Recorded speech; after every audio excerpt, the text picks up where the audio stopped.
it is as it ought to be.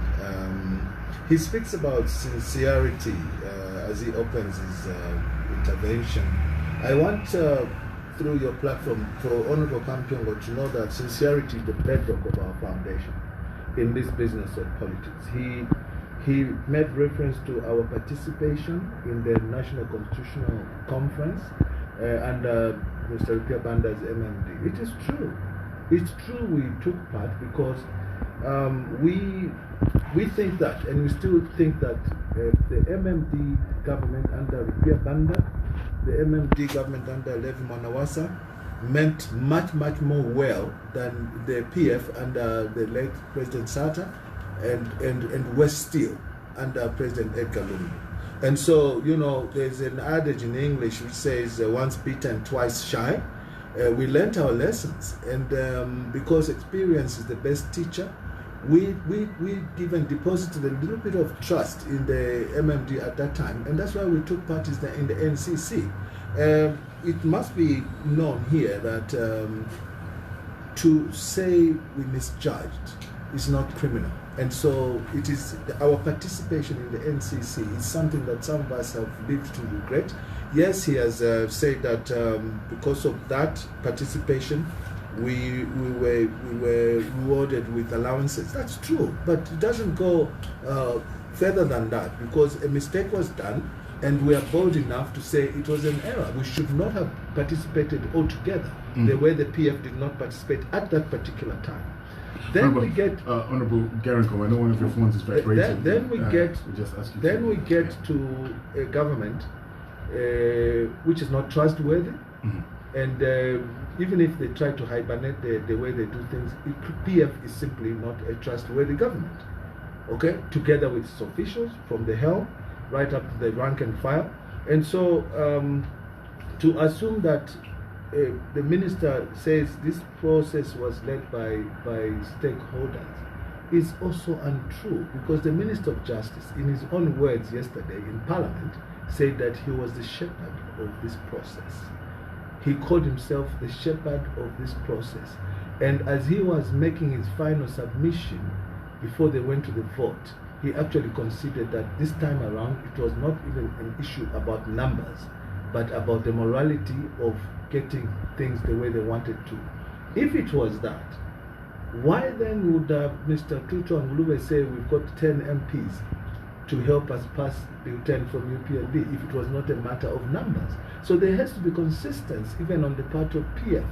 They had talked to our members. And if the Honorable Kampyongo wants to go on to their meet, they had talked to our members, some of whom refused to get anything from them, and that is a fact. It is also a fact that, you know, PF buy people, and we can prove that. PF have been on a trajectory to buy councillors, and they've done a good job of it. And they've created these by-elections that they have been winning. Go back to 2010. You will find that in 2010, MMD did the same. And this is the, you know, the preponderance of a repeat of bad behavior. MMD were buying councillors, they were winning by-elections, and they thought that that was a barometer for their popularity. This country is big. Next year we're going to the board meeting, the big board meeting called general election, where everyone will be stretched, and they will not be able to use the DMMU that they used to flood people, hungry people, with meal, with cash donations, as the case is. I'm surprised that Honorable Minister Kampyongo can actually use these by-elections as a barometer for their popularity. But again, as I said, it is the behest of the people, and not ourselves. He speaks about the eligibility clause in 52. I don't know if we read the same material, because I don't remember the Concord saying that President Lungu was eligible. I don't remember. I do not remember. Maybe you do. I do not remember the court making a categorical, in as far as we are concerned, this is not a settled matter. It is not a settled matter. President Lungu's eligibility is not a settled matter. From where we stand, the man is due for retirement. They must just quickly find, maybe Mr. Kampyongo must start campaigning as the president of the PF now, because he is eligible. President Lungu is not eligible to stand, to be on the ballot. But like we started this conversation, I said that the biggest problem that we have here is that of poor governance and the disrespect of the rule of law. So they could go ahead and force their way and put President Lungu's name on the ballot. The truth of the matter is that the Constitution says that anyone who has sworn in 2 times, and 2 times cannot be 3 times. It's only 2 times. Okay. Okay. All right. Let's pick up your calls on 0974-870-877 or 0967-877-447. Good morning. Good morning. Morning. How are you? Thank you. And how are you? Fine. What? Good morning, sir. How are you? Thank you so much. Job well done. Thank you for that. What's your name? I'm only 26 years. What's your name? Your name, please. What's your name? What's your name? Raven. Thank you very much, Raven. Go ahead with your contribution. Now, I'd like to ask, now that Britain first mistake, that of course it has some parts that we show that been good for the youth and also the people living with disabilities. Now, let's try to find out what the European do to the youth and the disabled and also the women. They are behind them for youth. That's what we know. Yeah. All right. Thank you very much. Thanks for calling. Let's pick up 2 more, then we allow the honorable member of parliament to actually respond to those questions. Give us a call on 0974-870-877 or 0967-877-447. Good morning. Fine, how are you?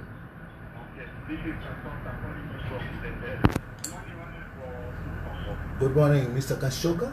Did you say Kasoka? Kasoka. Mr. Kasoka? Good morning, sir. About 2 weeks ago, Mayor Mountapa suggested that since we are failing to pay back debt, it is right time that we decided to sell some of our assets. Now, this way we are coming from somebody who was the deputy minister of finance and to blame the delegation of honorables to go and negotiate for Europe. Then could this be an implication that we might have mortgaged some assets elected for the Eurobond? And from my study of financial mathematics and economics, a bond is one where a certain asset of the state is given in the hands of a trustee until such a time when that bond is redeemed. So, what were the terms of the bond that we received? Because this is coming from somebody who was deputy minister and who led the delegation of people to go and negotiate for the Eurobond. So, could we have mortgaged some assets? Did he suggest which assets he wished that we could? No, he just said we have to sell for assets in order to settle this established debt he started. So I just thought I should ask you and them, do we have anything elected for those Eurobonds? Because Eurobonds cannot just be given. If a bond by the nation is one, where you should exchange an asset of the state and put it in the custody of a trustee, until there's a time when you redeem that bond. So I want to get it clear from you. All right. Thank you for your call. Thank you very much. We're going to treat that as our final call because we've run out of time. Have we now? Yes. So should I respond? You Yes, can please. respond to those okay. 2 calls. All right. To thank first of all the 2 colleagues, Ravin and also Mr. Kasoka. Yes, Ravin, you said that part of this Bill 10 that addressed the issue of the youths as well as the disabled and the women appear to be a lost opportunity. What I've said in this conversation is that when you lace anything good with poison, it becomes just bad. And Reverend, this is not the death of Bill 10 is not the end of the world. All right? The country will continue traction. The world will continue traction. Kushara bantu kufa bantu. That's what people say. And so when a normal government takes over the reign of this country, the obvious thing is that top on the agenda of Mr. Hichilema's plan is to first of all give equal opportunity to every Zambian. And it should not be understood that, you know, political jobs are the only jobs that we have available. It should be understood as such. We have to, when we come into power, we are going to make sure that we tap into every potential that this country has in terms of natural endowment. You know very well that the youths, the women, the Royal Highnesses, the disabled would have gained a lot from the restricted Mukula tree sales. That is a comparative advantage that this country has. But who is selling Mukula today? It is the Chinaman together with Zafiko under the blessings of PF. There is a low-hanging fruit, Mr. Revin, where a normal government will say, you form cooperatives as youths who maybe have had no opportunity to go to school, but you are domiciled or living in a place that is endowed with Mukula. So they then regulate how that trading must happen. That will leave people's pockets with money. All right? We also have the issue of what we call value addition to our natural endowment.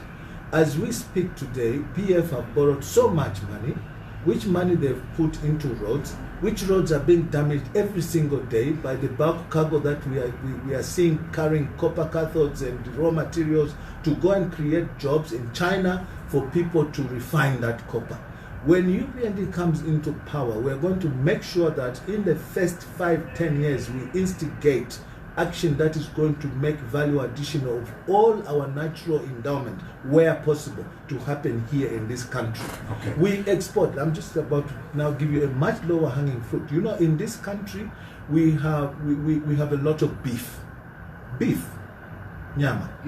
The beef cannot be eaten without taking off the hide, the skin. Yes. We have a lot of crocodile in this country. The crocodile cannot be eaten without taking off the skin. That is money. We could have been doing Bali shoes factory here. We could have been doing Louis Vuitton shoes bags here in this country because we have the raw material. And it doesn't take rocket science for people to understand that it's possible to harmonize and make sure that the natural endowment that God gave us is used here for the purpose of making benefits to the citizen. Mr. Kasoka, you talked to me about his worship the mayor, Mr. Masampa. Yes, it's true. He's one of the people who went off to New York, I think, and I do remember that I was on a private trip myself with my family coming out of New York, and the Zambian delegation were flying with us, having gone to sign up for that Eurobond. And there was Mr. Lakim Lusa, there was the current Minister of Finance, then he was at the Bank of Zambia, I think, if I'm not mistaken, and Mr. Mao Sampa and the current Bank of Zambia Governor, Mr. Chris Vunga, was in that delegation, and they were all relaxed and drinking some Glenfiddich, having signed up. But what did they do, really? What they did is to put us in big debt. And we are crawling as a country today, and you want to gloss over it, you want to disguise the truth that Zambia is not on its knees. Even now, I think today or tomorrow, President Lungu is opening this hump here at Arcade, the one that they built. The bridge, Honorable, the bridge. Call it whatever. But you know, look, let me just make my final point here. Is that our time is really up, Honorable. We have a huge amount of money from the Indians for these bridges that you're doing here. And we have a duty to pay. The only unfortunate thing for them is that they will not be the ones who are going to pay this debt. It will be another government, which will be led by Mr. Hichlam. Okay. Honorable Member of Parliament Garry Nkombo, Mazabuka Central Member of Parliament, actually, joined us for breakfast this morning. I'd like to thank you very much for according us this time. My pleasure. All right. We'll be back